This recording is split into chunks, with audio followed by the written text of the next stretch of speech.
En este video continuaremos con el enlace covalente y veremos en particular las excepciones a la regla del octeto para hacer las estructuras de Lewis de las moléculas covalentes.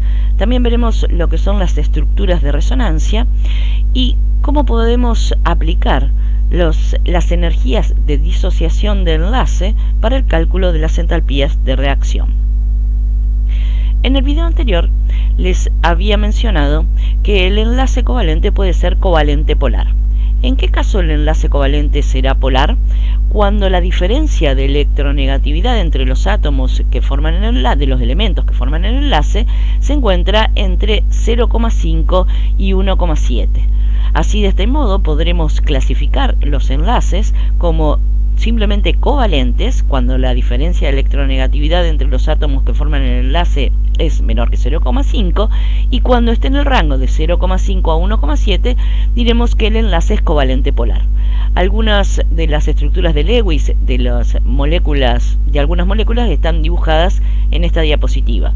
Podemos ver en el caso del cloruro de hidrógeno que la diferencia de electronegatividad entre los átomos de los elementos que forman el enlace es 0,95 y por lo tanto decimos que este es un enlace covalente polar. Lo mismo para la molécula de agua, en donde la diferencia de electronegatividad es 1,4 entre el oxígeno y el hidrógeno, y para el amoníaco, en donde la diferencia de electronegatividad es 0,9. Ahora, en el caso del metano, en donde la diferencia de electronegatividad entre el carbono y el hidrógeno es de 0,4, decimos que esta es un enlace covalente. Siempre que la diferencia de electronegatividad entonces sea menor que 0,5, no importa que haya una pequeña diferencia de electronegatividad entre los átomos de los elementos que forman el enlace, lo vamos a considerar como una molécula covalente a secas.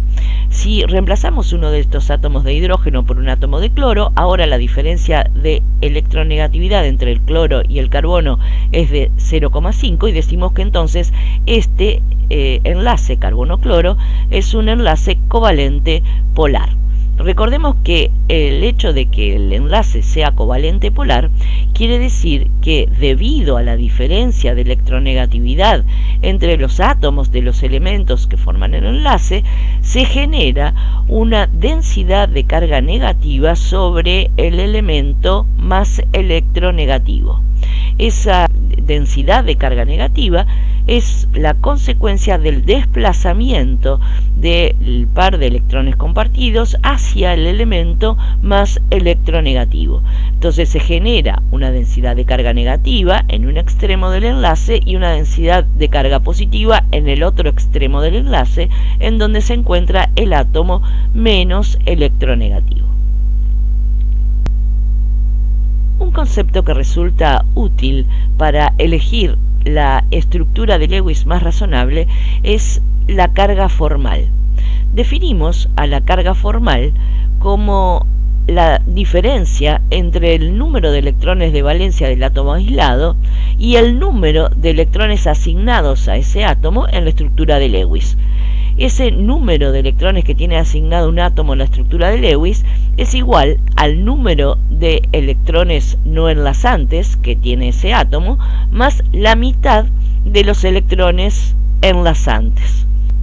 Siempre la suma de las cargas formales de una molécula neutra es 0.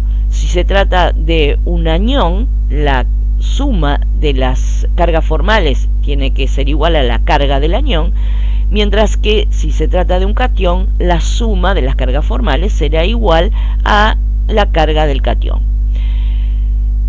En la estructura más estable, en la estructura de Lewis más estable, las cargas formales son más próximas a 0, o sea que lo ideal sería tener una estructura de Lewis en donde las cargas formales de los átomos que forman la molécula sean todas iguales a 0. Y si no, que sean lo más próximas a 0 posible. Y en caso de que sean distintos de 0, las cargas formales negativas deben estar siempre, o más negativas, deben estar siempre sobre los átomos más electronegativos para que la estructura de Lewis resulte razonable. Veamos cómo aplicamos este concepto de carga formal para la molécula de dióxido de carbono. Si queremos calcular la carga formal sobre uno de los átomos del oxígeno de la molécula, para la estructura de Lewis de la izquierda, lo que hacemos es restarle a 6, que es el número de electrones de valencia que tiene el oxígeno, el número de electrones asignados en la estructura de Lewis. O sea que tenemos 4 electrones no compartidos más la mitad de los electrones enlazantes. La mitad de los electrones enlazantes es 2 para el oxígeno, porque los otros 2 se los asignamos al carbono. Por lo tanto, tenemos 4 más 2, tenemos 6 electrones asignados al oxígeno en la estructura de Lewis que hemos dibujado. Por lo tanto, si queremos calcular la carga formal para ese oxígeno, tenemos que es igual a 0. Para el otro oxígeno, la carga formal también va a ser 0. Y para el caso del carbono, como todos los electrones son enlazantes o compartidos, tenemos que el número de electrones de valencia del átomo de carbono es 4 y el número de electrones asignados en la estructura de Lewis es 2 con uno de los oxígenos, con este doble enlace, y 2 para el otro doble enlace que está formando con el otro átomo de oxígeno. Por lo tanto, tenemos un total de 4 electrones asignados al carbono en esta estructura de Lewis para el cálculo de la carga formal. Decimos entonces que la carga formal sobre el átomo de carbono es igual a 0. Si en vez de escribir la estructura de Lewis de esta manera, con 2 dobles enlaces desde el carbono a los 2 oxígenos de los extremos, la hacemos de esta otra manera, también cada uno de los átomos de la molécula habrán alcanzado el octeto de valencia, porque acá tenemos los 6 electrones no compartidos más los 2 electrones compartidos con el carbono. Este oxígeno de la izquierda alcanza el octeto de valencia. Por otro lado, este otro oxígeno de la derecha tiene 2 electrones no compartidos más los 6 electrones del triple enlace, por lo tanto completa su octeto de valencia. Y el carbono está rodeado por 4 pares de electrones compartidos, 4 enlaces, uno triple y uno simple, y por lo tanto también completa el octeto de valencia. Es una estructura de Lewis. ¿Pero es razonable esta estructura de Lewis? Veamos qué nos dicen las cargas formales. Si queremos calcular la carga formal para el oxígeno de la izquierda, restaremos de 6, que es el número de electrones de valencia que tiene el oxígeno, restaremos los 6 electrones no compartidos que le asignamos a este oxígeno, menos también uno de los electrones del enlace simple que corresponde a este oxígeno. Por lo tanto, estaremos restando 7, 6 no compartidos más 1, que es un medio de los electrones de enlace. Por lo tanto, la carga formal que nos queda sobre este oxígeno es menos 1. Si calculamos la carga formal que nos queda sobre el átomo de carbono central, vemos que a 4, que es el número de electrones de valencia del carbono, le debemos restar un electrón por cada uno de los enlaces, o sea que le restamos los 4 electrones que asignamos al carbono para el cálculo de la carga formal sobre el carbono, y nos da que en este caso también es 0. Si hacemos el cálculo para el oxígeno de la derecha, nos queda que a 6, número de electrones de valencia del oxígeno, le tenemos que restar los 2 electrones no compartidos y 3 de los electrones correspondientes al triple enlace, que sería la mitad de los electrones del triple enlace. Por lo tanto, nos queda una carga formal de más 1.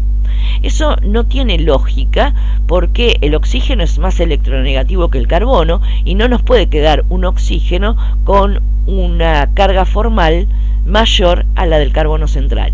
Por lo tanto, entre las dos estructuras de Lewis, en las dos, todos los átomos de los elementos que la forman han alcanzado el octeto. Por eso estamos usando este criterio para decidir cuál de las dos es la correcta o más razonable, ya que en las dos todos los átomos han alcanzado el octeto de valencia. Nos quedamos entonces con la de la izquierda porque las cargas formales nos sugieren que esta es más razonable. En primer lugar, porque todas las cargas formales son iguales a cero y dijimos que en la estructura más estable las cargas formales tienen que ser lo más próximas a cero posible.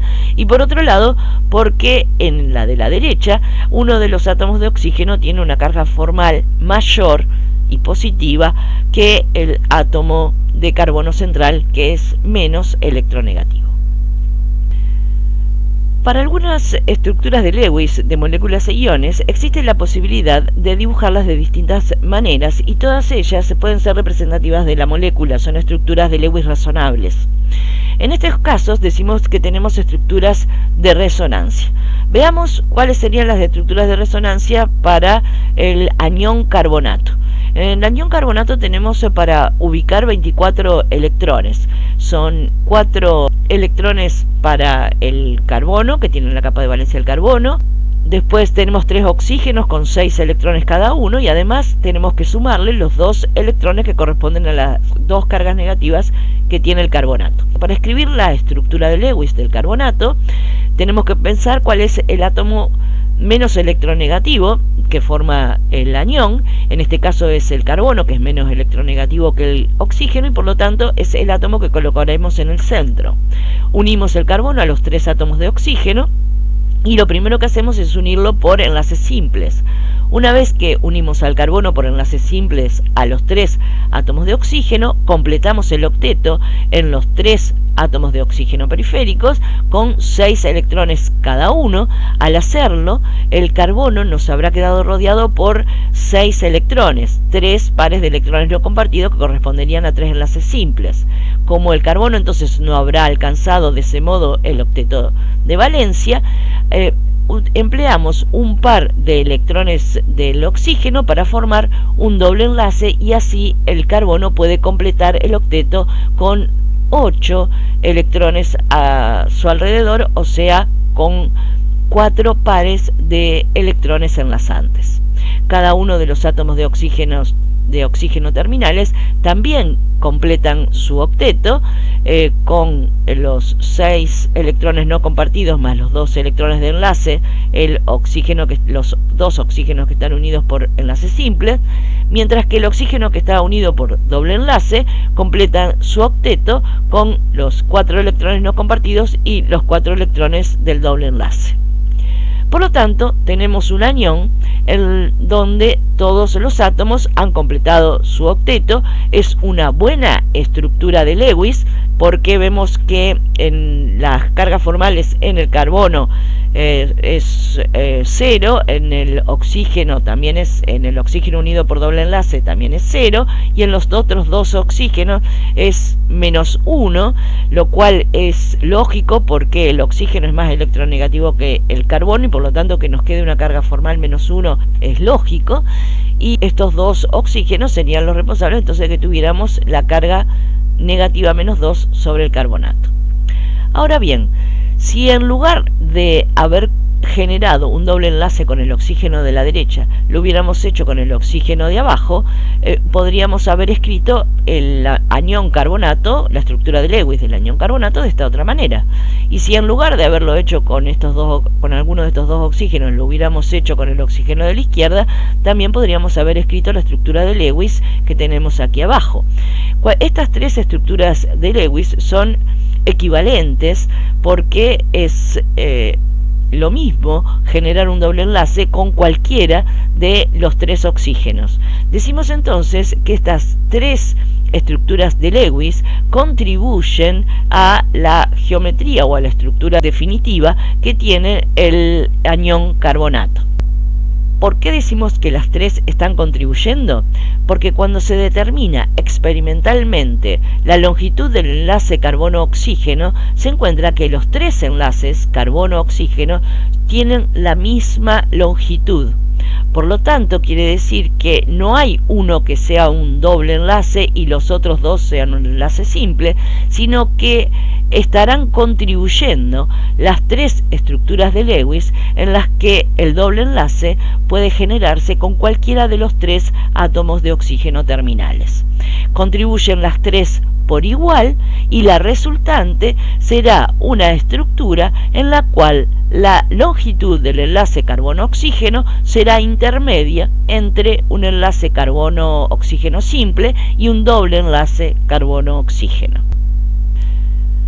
Como les dije al principio, vamos a ver algunas excepciones a la regla del octeto. La primera de ellas se da en los casos en que los átomos tienen más de 8 electrones en la capa de valencia. Es lo que se conoce como expansión del octeto y se puede observar cuando el átomo central es voluminoso, tiene orbitales d vacíos en la capa de valencia y los átomos terminales son pequeños y electronegativos. Veamos un ejemplo, en el caso del tetracloroiodato, en donde el átomo de yodo es menos electronegativo que el cloro y tenemos un total de 36 electrones para ubicar.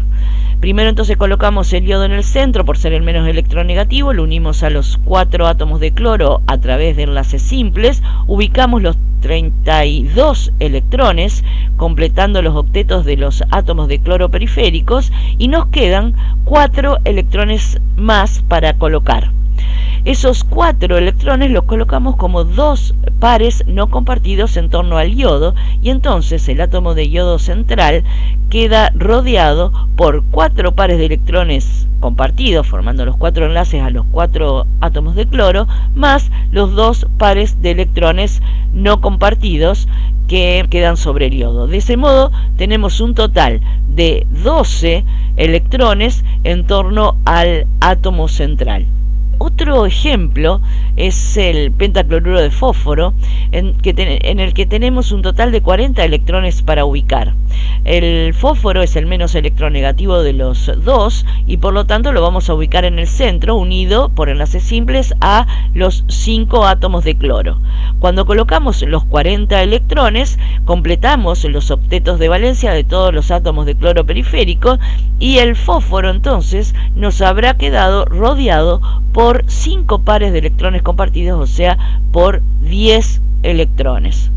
Esta es una estructura de Lewis absolutamente razonable porque las cargas formales de cada uno de los elementos que forman la molécula es igual a 0. El fósforo tiene 5 electrones de valencia menos un medio de los 5 pares de enlace nos da menos 5 y por lo tanto tiene una carga formal de 0 y cada uno de los cloros de los átomos de cloro periférico también tiene una carga formal 0, o sea que es una estructura de Lewis razonable, pero el átomo de fósforo queda rodeado por 10 electrones, o sea que tiene un octeto expandido. En el caso del hexafluoruro de azufre tenemos 48 electrones para ubicar. El azufre es el menos electronegativo, lo colocamos en el centro, lo unimos a los 6 átomos de flúor, completamos los octetos de cada uno de los átomos de flúor y habremos colocado los 48 electrones. Ahora el átomo de azufre nos queda rodeado por 6 pares de electrones compartidos, por 6 enlaces y por lo tanto tendrá 12 electrones alrededor, excede el octeto, también tendrá un octeto expandido. Ahora, ¿por qué habrán podido expandir el octeto, el azufre, el fósforo y el yodo? Porque son todos elementos que se encuentran en períodos en donde hay en la capa de valencia orbitales d vacíos.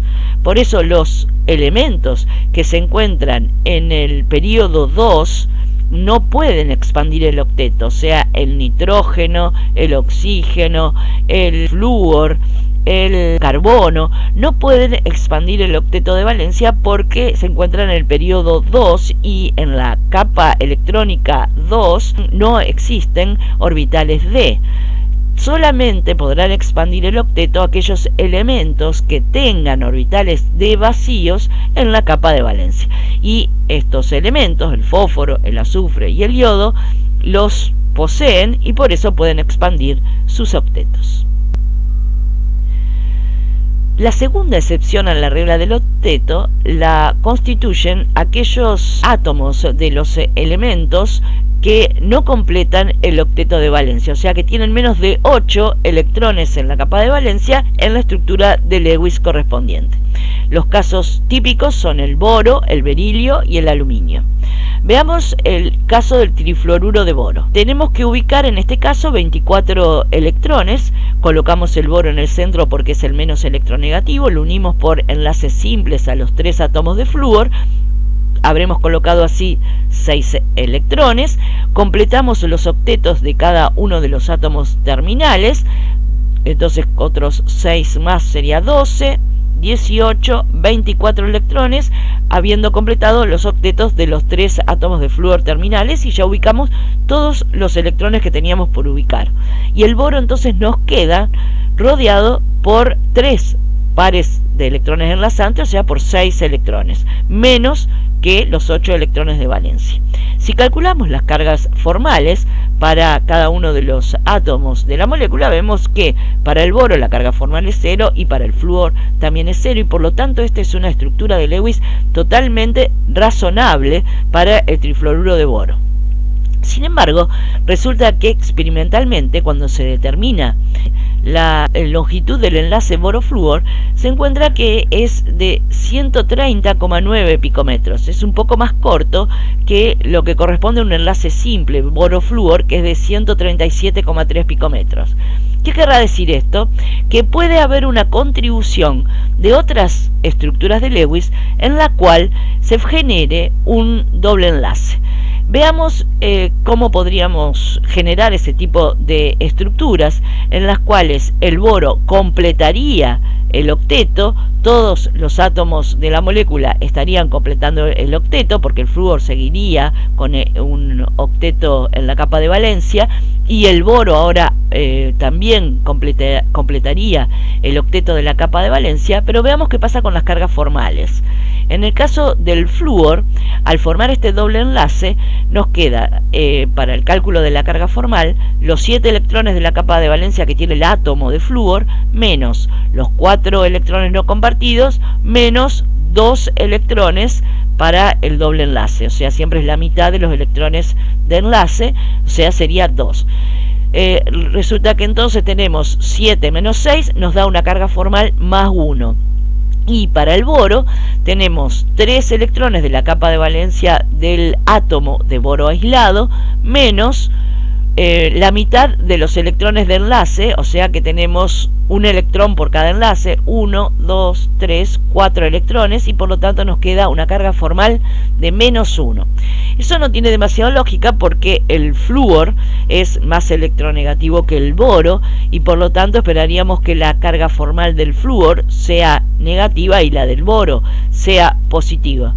Sin embargo, es probable que exista una contribución de estas estructuras de resonancia en las que se genera un doble enlace boro-flúor con cualquiera de los 3 átomos de flúor de la molécula para poder explicar la longitud de enlace más corta que tiene el enlace boro-flúor en la molécula determinado experimentalmente. Entonces tenemos todas estas estructuras de resonancia. La que tiene la mayor contribución es la primera, con enlace simple en donde el boro no completa el octeto. Las otras tendrán una contribución, pero esa contribución va a ser pequeña a pesar de haber completado el octeto del boro en todas estas estructuras, porque las cargas formales no estarían demasiado favorecidas. La tercera excepción a la regla del octeto la tenemos en moléculas o iones que tienen un número impar de electrones. Se llaman radicales libres. O el ejemplo típico es el monóxido de nitrógeno. Cuando escribimos la estructura de Lewis, lo podemos hacer de dos maneras. En una, tenemos un total de 11 electrones para ubicar, 5 del nitrógeno y 6 del oxígeno. En una de ellas escribimos primero siempre un enlace simple entre los dos átomos, completamos el octeto para el átomo más electronegativo y entonces habremos colocado 2 y 6, 8 electrones, y los 3 electrones restantes los ubicamos en torno al nitrógeno. De este modo, unidos por un enlace simple, el nitrógeno hubiera quedado con 5 electrones de la capa de valencia y el oxígeno hubiera completado los 8 electrones. Como eso lo podemos mejorar haciendo un doble enlace entre el nitrógeno y el oxígeno. Al hacer este doble enlace, el oxígeno completa la capa de valencia y el nitrógeno nos queda con 7 electrones en la capa de valencia. Como tenemos un número impar de electrones, siempre va a haber uno de los dos que va a tener un número de electrones impar alrededor. Al escribir de esta manera la estructura de Lewis del monóxido de nitrógeno, las cargas formales que nos quedan para los dos átomos que forman la molécula son 0 y por lo tanto esta es una estructura de Lewis razonable. Si lo escribiésemos de esta otra manera, colocando 2 pares de electrones no compartidos sobre el nitrógeno, las cargas formales que nos quedan serían -1 para el nitrógeno y +1 para el oxígeno. Esto es menos razonable. Lo más razonable es que nos queden las cargas formales 0 para los dos átomos, en donde el nitrógeno queda rodeado por 7 electrones y el oxígeno completa el octeto de la capa de valencia. Otro ejemplo es el dióxido de nitrógeno. En el dióxido de nitrógeno tenemos un total de 17 electrones para ubicar. Podemos ubicarlos de modo tal que nos quede formando un enlace. El nitrógeno siempre va en el centro porque es el menos electronegativo de los dos, formando un enlace simple con uno de los átomos de oxígeno y un enlace doble con el otro átomo de oxígeno. Si vemos en esta estructura, el oxígeno de la derecha habrá completado su octeto con los 4 electrones no compartidos y los 4 electrones de enlace. El oxígeno de la izquierda también completa su octeto con los 6 electrones no compartidos y los 2 electrones de enlace, mientras que el nitrógeno central está rodeado por los 6 electrones de enlace más el electrón no compartido y por lo tanto está rodeado por 7 electrones. No completa el octeto el nitrógeno del centro, pero los 2 oxígenos terminales sí completan su octeto. Esta estructura de Lewis tiene una estructura de resonancia en donde el doble enlace se forma con el oxígeno de la izquierda. Si calculamos las cargas formales para cada uno de los átomos de la molécula de dióxido de nitrógeno en esta estructura de Lewis, vemos que para el oxígeno de la izquierda la carga formal es -1, en el nitrógeno la carga formal es +1 y en el oxígeno de la derecha la carga formal es 0. Por lo tanto, las cargas formales relativas que tienen oxígeno y nitrógeno son lógicas. El oxígeno tiene una carga formal más negativa que el nitrógeno y es más electronegativo que el nitrógeno y por lo tanto todo es razonable. Otra estructura de Lewis que hubiéramos podido imaginar es generando un doble enlace con los 2 oxígenos terminales. Si hacemos esto, los 2 oxígenos terminales completan el octeto y el nitrógeno central queda rodeado por 9 electrones, 4 electrones por cada doble enlace más el electrón desapareado. Si esta estructura directamente es imposible que exista porque, como les dije anteriormente, el nitrógeno, que pertenece al segundo periodo, no puede expandir el octeto de valencia y por lo tanto el nitrógeno no puede estar rodeado por 9 electrones. Esta estructura entonces es inexistente, no es razonable, no puede existir porque el nitrógeno no puede expandir el octeto de valencia. La estructura de Lewis razonable son estas dos estructuras de resonancia en las cuales el nitrógeno central está unido a los 2 oxígenos terminales por un enlace simple y un enlace doble. En muchos casos existen 2 opciones válidas para escribir algunas estructuras de Lewis de moléculas o de iones. Veamos los casos del sulfato y del fosfato. La forma más simple en la que podemos ubicar los 32 electrones del sulfato es la estructura de Lewis que tenemos a la izquierda arriba. Al ubicar el azufre en el centro, porque es el menos electronegativo, y unirlo por enlaces simples con los 4 oxígenos terminales y completando los octetos de los 4 oxígenos terminales, habremos colocado los 32 electrones. En esta estructura, la carga formal del átomo de azufre central es más 2 y la de los oxígenos terminales es menos 1. La suma de las cargas formales, 2 menos 4, va a dar menos 2, que es la carga del anión. Esta es una estructura de Lewis razonable y está bien escribirla de esta manera, a pesar de que las cargas formales sean distintas de cero. El átomo menos electronegativo tiene la carga formal más alta, mientras que los átomos más electronegativos tienen las cargas formales más bajas y negativas. Ahora, cuando se da esta situación, como el azufre puede expandir el octeto de valencia, si queremos que el azufre tenga una carga formal igual a 0, podemos generar dos dobles enlaces con dos de los oxígenos terminales. Y al hacerlo, la carga formal del azufre entonces será igual a 0, y la carga formal de dos de los oxígenos también será igual a 0, y quedarán otras dos oxígenos con carga formal menos 1, que son los que dan la carga total menos 2 que tiene el anión. Las dos estructuras son válidas. Esta sería la forma más sencilla de escribir la estructura de Lewis del sulfato, y esta sería una estructura de Lewis en la que tratamos de que las cargas formales sean lo más parecido posible a 0, o sea que podemos agregar tantos dobles enlaces como sea necesario para que el átomo central tenga una carga formal igual a 0, cuando eso es posible y cuando el átomo central puede expandir su octeto de valencia. Lo mismo ocurre con el fosfato. En el fosfato también tenemos 32 electrones para ubicar, y cuando los ubicamos formando los 4 enlaces entre el fósforo central, que es el menos electronegativo, y los 4 átomos de oxígeno, completamos los octetos en los 4 átomos de oxígeno periféricos y habremos colocado los 32 electrones, adquiriendo una carga negativa de menos 3, porque es un anión trivalente. Ahora, si calculamos las cargas formales, nos da que el fósforo va a tener una carga formal de más 1 y cada uno de los oxígenos tendrá una carga formal menos 1. La suma de las cargas formales nos da la carga total, que es menos 3. La estructura es razonable, pero no hay ninguno de los elementos que tenga una carga formal igual a 0. Si queremos que el elemento central el átomo del elemento central tenga una carga formal igual a 0, tenemos que generar al menos un doble enlace. Si generamos un doble enlace, ahora la carga formal del fósforo es igual a 0 y la de uno de los oxígenos es igual a 0 y la de los otros 3 oxígenos es menos 1, sigue siendo menos 1. Entonces, desde el punto de vista de cargas formales, esta es una estructura de Lewis razonable.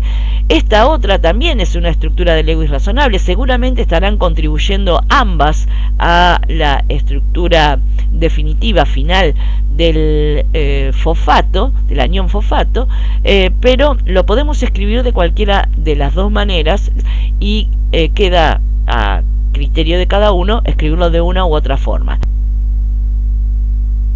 Así como en el caso de los compuestos iónicos habíamos definido a la entalpía de red como la energía que mantiene unidos los iones en el sólido, en el caso de las moléculas covalentes, la energía que mantiene unidos los átomos en la molécula se llama energía de enlace. Y cuanto mayor sea la fuerza que mantiene unidos a los átomos en la molécula, mayor va a ser la energía necesaria para romper ese enlace. Por eso definimos la entalpía de enlace como la cantidad de calor que se necesita para romper un enlace específico en un mol de una sustancia gaseosa. Cuanto mayor sea la fuerza de enlace, mayor va a ser la cantidad de calor que se necesita para romperlo y por lo tanto mayor va a ser la entalpía de enlace. Veamos algunos ejemplos que están en la tabla. Para la molécula de hidrógeno, la energía necesaria para romper, para disociar el enlace hidrógeno-hidrógeno y transformarlo en hidrógeno atómico es 436 kJ/mol. Para el caso del cloro, la energía necesaria para romper el enlace cloro-cloro es de 242 kJ/mol. Cuando pasamos a la molécula de oxígeno, que tiene un doble enlace uniendo a los dos átomos de oxígeno para que se disocien, necesitamos aplicarle 495 kJ sobre mol. Y a la molécula de nitrógeno, que tiene un triple enlace uniendo a los dos átomos de nitrógeno, para disociarlo en los átomos en fase gaseosa, necesitamos aplicarle una cantidad de calor equivalente a 941 kJ sobre mol. Quiere decir que cuanto mayor es el orden del enlace, cuanto mayor sea la multiplicidad del enlace, mayor es la cantidad de calor que tendremos que agregar a la molécula para poder disociarla en sus átomos constitutivos, y porque la fuerza del enlace es mayor cuanto mayor es la multiplicidad del enlace. Podemos definir para las moléculas poliatómicas las entalpías de enlace promedio, o sea, cuando tenemos muchos enlaces del mismo tipo en una molécula. Por ejemplo, en la molécula de metano tenemos 4 enlaces carbono-hidrógeno, estos 4 enlaces son equivalentes. Si queremos calcular el calor de disociación o la energía de enlace para cada uno de estos enlaces carbono-hidrógeno, podemos atomizar la molécula en fase gaseosa, pasarla a carbono gaseoso atómico y 4 átomos de hidrógeno, y para eso habremos gastado una cantidad de calor de 1660 kJ sobre mol. Esa cantidad de calor es la equivalente a la ruptura de los 4 enlaces carbono-hidrógeno. Si queremos calcular entonces la energía de uno solo de esos enlaces carbono-hidrógeno, podemos dividir el valor total de energía necesario para atomizar la molécula por 4, y al dividirlo por 4 entonces obtenemos el valor de la energía de cada uno de esos enlaces, que es de 415 kJ sobre mol. Haciendo esto mismo para una serie de hidrocarburos, que son sustancias que están constituidas por carbono e hidrógeno, se encuentra que el valor de la entalpía de enlace promedio para el enlace carbono-hidrógeno es de 413 kJ sobre mol. Está obtenido a partir de la atomización de un gran número de hidrocarburos, y haciendo este calculito por cada uno de los enlaces carbono-hidrógeno rotos, se obtiene en promedio un valor para el enlace de carbono-hidrógeno de 413 kJ sobre mol. Vemos que es bastante similar a 415 kJ sobre mol, que es el valor que corresponde al metano. Este es el valor promedio para todos los hidrocarburos y el que vamos a usar como valor promedio para el enlace carbono-hidrógeno. De este mismo modo se han calculado los calores o entalpías de enlace promedio para una serie de enlaces. Si comparamos los valores de las energías de enlace para los enlaces simples con los enlaces múltiples, por ejemplo, en este recuadro en azul tenemos la energía de enlace de simple de carbono-carbono, que es de 348 kJ sobre mol. La comparamos con la del doble enlace carbono-carbono, que es 614 kJ sobre mol, y la comparamos con el triple enlace carbono-carbono, es de 839 kJ sobre mol.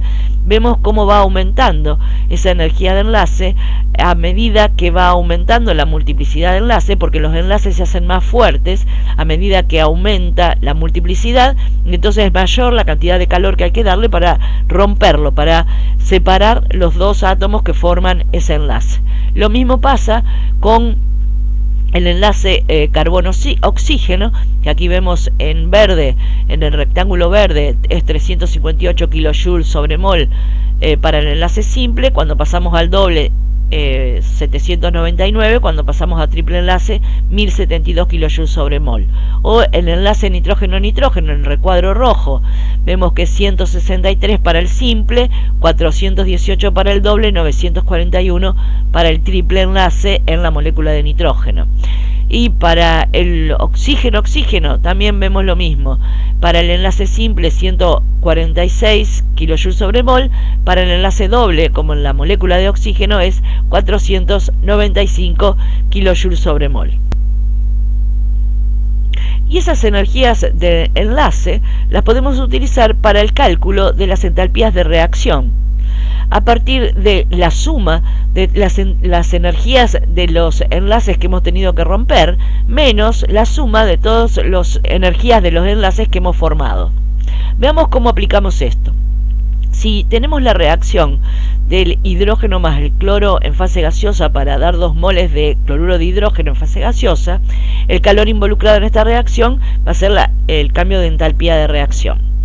Y lo podemos plantear para esta reacción un ciclo de von Haber, en el cual en una etapa disociamos a las moléculas gaseosas y las transformamos, o sea, rompemos el enlace hidrógeno-hidrógeno y cloro-cloro y las transformamos en átomos de hidrógeno y átomos de cloro, y los que estarán involucrados entonces serán la energía de disociación de enlace para el hidrógeno y para el cloro, y una segunda etapa en la que formamos el cloruro de hidrógeno a partir de los átomos gaseosos, y esto será la inversa de la entalpía de disociación de enlace de la molécula de cloruro de hidrógeno.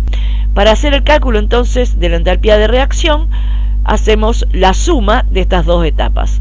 El calor de reacción, o sea, en una etapa, va a ser igual a las variaciones de entalpía involucradas en estas dos etapas. El calor de reacción entonces va a ser igual al calor de disociación del hidrógeno más el calor de disociación del enlace del cloro menos 2 veces el calor de disociación del enlace del cloruro de hidrógeno.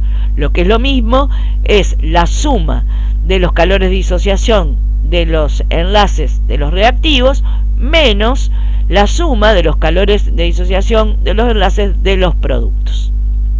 Acá, como tenemos un único producto, es 2 veces el calor de disociación de enlace del producto. Los valores de energías de disociación de enlace promedio se encuentran en la tabla 17 de la tabla de constantes físicas y termodinámicas del año 2020.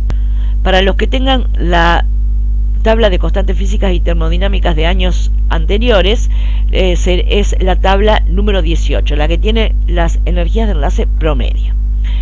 Entonces, sacando los valores de la tabla, para la energía de disociación de enlace hidrógeno-hidrógeno es 436 kJ sobre mol, la energía de disociación de enlace cloro-cloro es de 242 kJ sobre mol, menos 2 veces la energía de disociación de enlace cloro-hidrógeno, que es 431 kJ sobre mol. Hacemos la cuenta y obtenemos el valor de la entalpía de reacción correspondiente.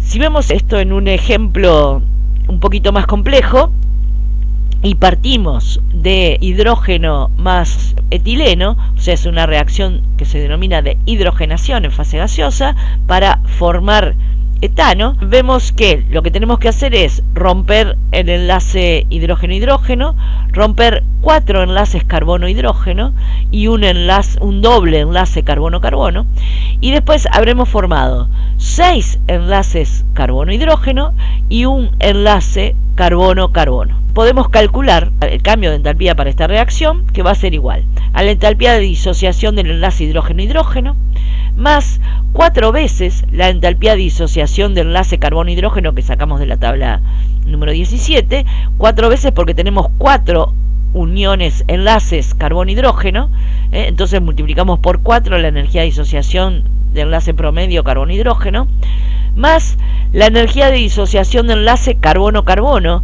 Entonces, ¿cuál vamos a usar? Si vamos a esta tablita reducida que yo había escrito acá, venimos a la energía de disociación del enlace doble carbono-carbono, que es 614, ese es el valor que tenemos que usar. Como siempre va multiplicado por el número de moles, el valor que obtengamos del cambio de entalpía para la reacción va a estar dado en kilojoules, no es kilojoules sobre mol, a pesar de que estemos obteniendo un mol en este caso, pero siempre lo expresamos en kilojoules, menos 6, porque estaremos formando 6 enlaces carbono-hidrógeno por el valor de la energía de enlace promedio carbono-hidrógeno. Entonces tenemos 6 enlaces carbono-hidrógeno por 413 kJ sobre mol, menos la energía de enlace carbono-carbono, y acá sí usamos la energía de enlace carbono-carbono simple, Entonces venimos acá y vemos enlace carbono-carbono, el valor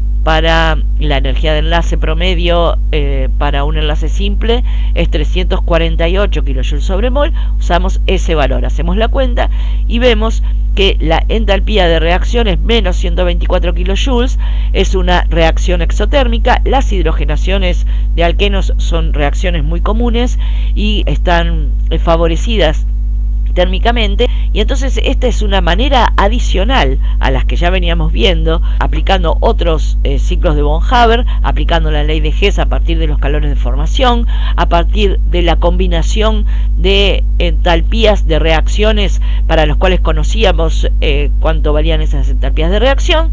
Y esta es otra forma de calcular la entalpía de reacción a partir de las entalpías de disociación de enlace de los reactivos y de los productos de una reacción. En el próximo video continuaremos con el enlace covalente y veremos cuáles son las formas que pueden tener las moléculas covalentes.